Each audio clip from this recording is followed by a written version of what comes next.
So hello दोस्तों, blind 75 और ये है हमारी problem number 1, that is two sum. तो टू सम नाम की प्रॉब्लम है हमारी और इसका स्टेटमेंट तुमने पढ़ लिया होगा। बहुत आसान प्रॉब्लम है। शुरू करते हैं आसान चीज़ों से, मगर सिखाने को बहुत कुछ देती है।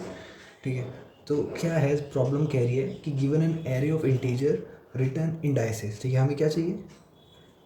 Indices of the two numbers such that they add up to specific target. तो एक दो नंबर्स हैं हमारे पास एक्स एंड वाई, उसको मिला के टारगेट बनाना है।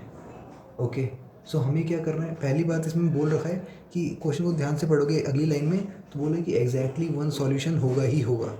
तो हमें इसकी चिंता नहीं करनी है कि नो सॉल्यूशन में क्या होगा, या हमें इसकी चिंता नहीं करनी कि मल्टीपल सॉल्यूशन भी हो सकते हैं। ठीक है, तो you may not use the same element twice. इस बात का ध्यान रखना, सेम एलिमेंट दो बार नहीं होना चाहिए। ठीक है, यहाँ पे तो एक छोटा सा एग्जांपल दे रखा है कि नम अगर 2, 7, 11, 15 है और टारगेट है हमारा 9, तो क्या आ जाएगा आंसर?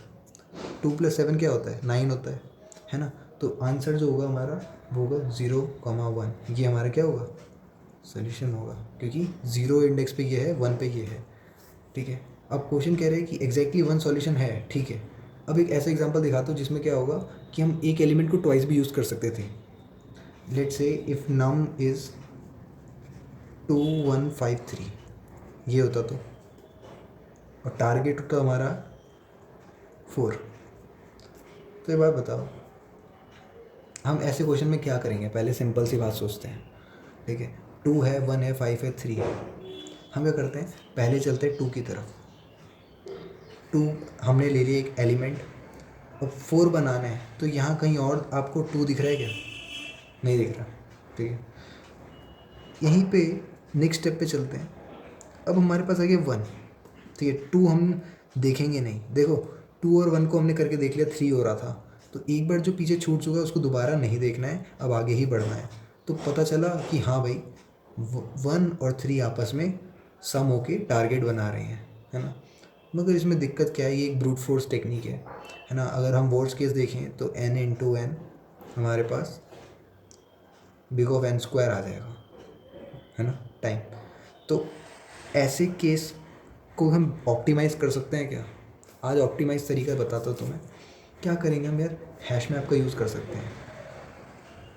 हैश मैप का यूज़ कर सकते हैं। ठीक है, हैश मैप किस किस फॉर्म में? वैल्यू और इंडेक्स की फॉर्म में। ठीक है, मतलब हमारे पास एक हैश मैप आएगा, ठीक है, वैल्यू और इंडेक्स की फॉर्म में, और हम उसका यूज़ करेंगे।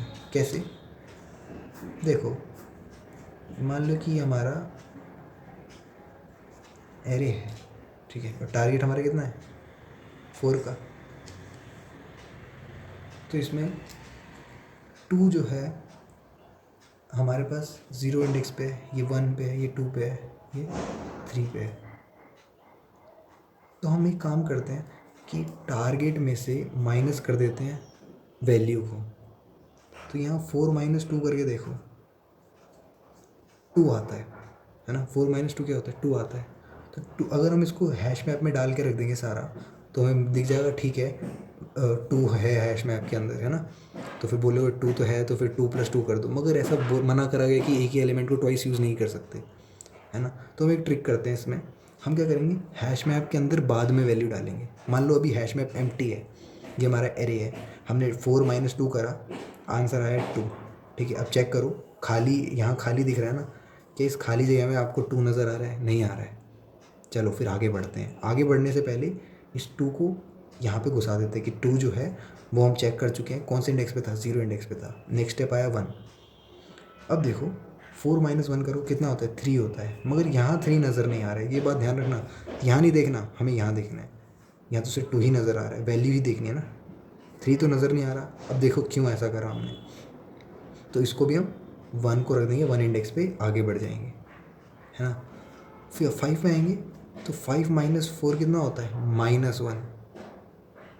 सॉरी, उल्टा बोल दिया। 4 - 5 क्या होता है? -1 होता है। ठीक है, हम टारगेट में से माइनस करेंगे ना, तो -1 तो नज़र नहीं आ रहा है यहाँ, तो हम इसको भी रख देते हैं 5 2। अब लास्ट वैल्यू आती है 3, तो 4 - 3 आता है 1, जो कि यहाँ पे नज़र आ रहा है। तो हमें एक वैल्यू यहाँ से मिल गई और एक वैल्यू यहाँ से मिल गई, यही हमारा आंसर है।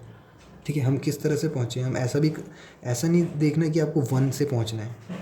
देखो, अगर यहाँ पे हमारे पास 2 एलिमेंट है ना, मान लो इन दोनों का सम जो है वो टारगेट हो जा रहा है, तो हम क्या करेंगे, इतना चेक करेंगे पहले, इतना चेक करेंगे, है ना। और यहाँ पे अगर आपको नहीं दिख रहा है सेकंड वाला नंबर, तो हम यहाँ तक चेक करेंगे, कहाँ तक, पूरा यहाँ तक। तो आपको पता चल गया, आपने इसको कंपेयर करने के लिए अब ये गारंटी है कि इसके अंदर हमें अपना आंसर मिल जाएगा, है ना। तुमने 3 पे जाके 1 को ढूंढा है, समझ में आया। तो इस तरह से हमारा आंसर क्या आ जाएगा कि इसका इंडेक्स कितना है, 1 है, और इसका इंडेक्स कितना है, 3 है। 1,3 इज़ द आंसर, है ना। क्योंकि यही दोनों मिलके, ये आंसर मैं वैल्यू नहीं ले रहा हूँ, ये इंडेक्स ले रहा हूँ, है ना। तो यही दोनों इंडेक्स मिलके आंसर बना रहे हैं। तो अब इसका कोड करते हैं, चलो लैपटॉप पे। तो जो अभी तक हमने एक्सप्लेनेशन देखी उसको दिमाग में रखना और हैश मैप बनाते हैं फर्स्ट ऑफ ऑल, ठीक है।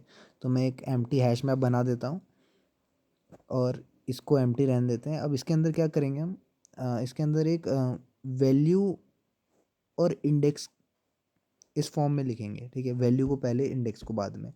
अब मैंने क्या करा, आई और एन को इन्यूमरेट कर दिया। अब देखो यहाँ पे पाइथन का सिंटेक्स है, तो हमने आई और एन ले लिए, ठीक है। इंडेक्स पहले ले लिया और एन नंबर ले लिया। अब डिफरेंस जो होगा वो टारगेट और नंबर के बीच का होगा, तो हमने वो डिफरेंस नाम से उसको रख लिया।